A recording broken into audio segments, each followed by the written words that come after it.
if you really want to wear some crochets and you want to get the best benefit out of them, this is going to be a really good video for you. I know we're getting a little off topic from what we're supposed to be doing for the next 15 days, but we'll get back to that.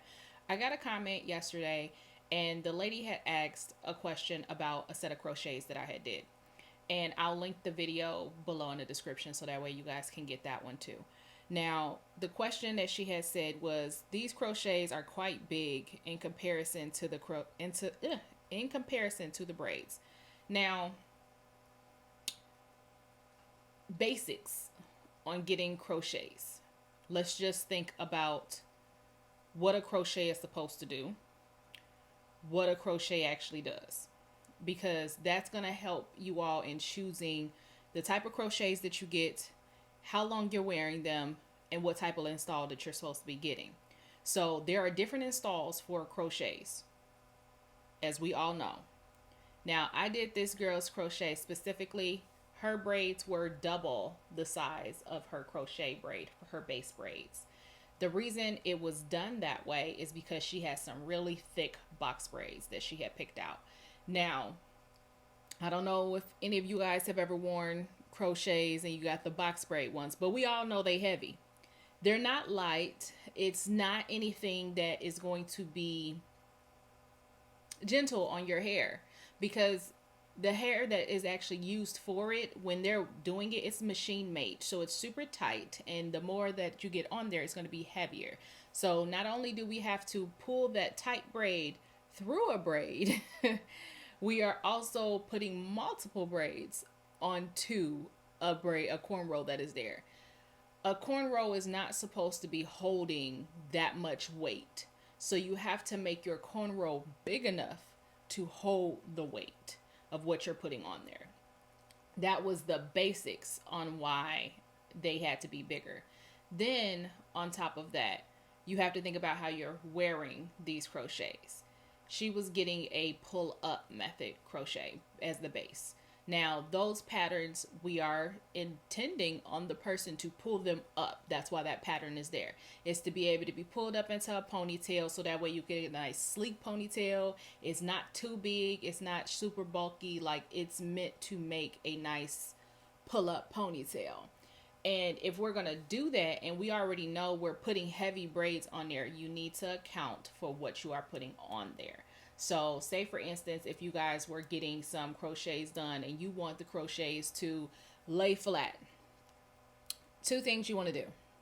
One, you want to get some nice crochets. You don't want to get crochets that are super stiff, because it's going to be hard for you to really pull them the way that you need to. Then you want to make sure your braided base is secure enough, so that way as you're pulling them, you're not ripping your hair out. Now, I've done crochets where I've done takedowns as well. I've also spent a decent amount of time in my years doing just takedowns alone. Like, there was a season I only did takedowns. I didn't care who installed it, but I took it down. And I did that because I wanted to see how people were, one, taking down their hair, how their hair was installed, what was really going on, what issues were they having throughout that time frame of actually wearing that style. Now, a lot of hairstylists do not do that. They don't want to take down your hair. They just want to put it in. So I did that as research for myself, but I also offer it as a service. So this is something that I already offer, but in that time period, I did it as research because I wanted to see how things were actually going while people were in these hairstyles. So that way, the people that I was servicing, I can make sure I'm preventing the issues that I saw a lot of people come in with. So that was really a big one.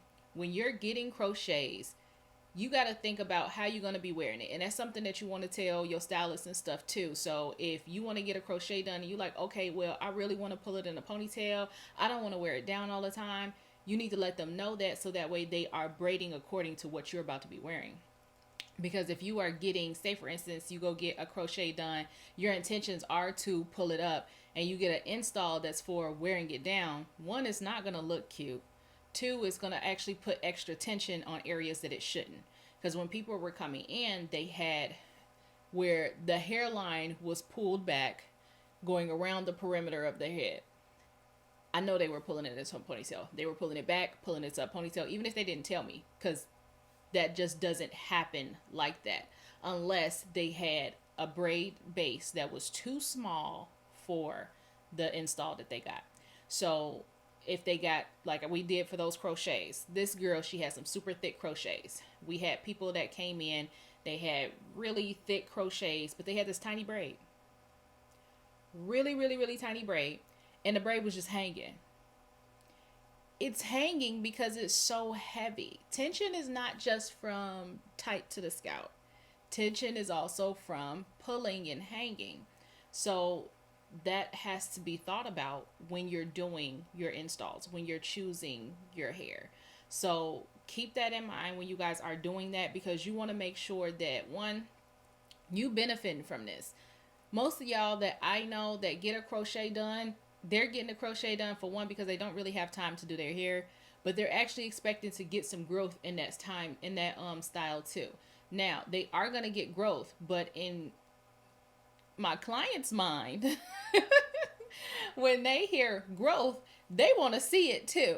So that also means length retention. So we want to think about, not only, yes, your hair is going to be growing, but are we retaining the length that we got? So make sure that you are not doing something in the beginning part that already prevented you from seeing the growth, which is getting a install where you're causing too much tension to your hair. So that was pretty much it for her question. If you guys have any other questions or things about crochet styles, or just period, like I said, during these couple weeks, I'm going to be doing videos like this where I'm just talking, letting you guys know what's going on, different things behind the scenes, and we're going to be talking about actually making some changes for you guys for 2025. I want to see a lot more women winning in their hairstyles. And I mean, not just because you cute for the day. I mean that you are absolutely winning with your hairstyle. You are getting to the point where you are more comfortable with your hair. You are wearing your hair out. Your hair is flourishing, not just that dude was cute. You know, we have to get past that so that way we could actually reach some changes with our hair. So that's what we are focusing on. If you guys are looking for an actual action plan, something that you guys could actually do on a regular, I did do an action plan as well. That's going to be linked to this video, and that's what we're doing for the next 15 days. We're going to be on here talking about different things so that way we can make better plans for going forward into 2025, and so that way you guys can have more knowledge, because that's what we're sleeping at, to be honest. A lot of us, we really do not have enough knowledge to really care for our hair. We're copying other people's regimens and other people's ideas for our hair, but everybody is different. And until you actually put in that work to figure out what's for you, you're gonna be in the same boat. That's how it is. All of us are different. We have different moderations for all of us. We have things that we like, other people don't like, and that's fine. We just want to make sure that our likes are benefiting us for what our bodies can take, and we making some progress. So I will see you guys tomorrow.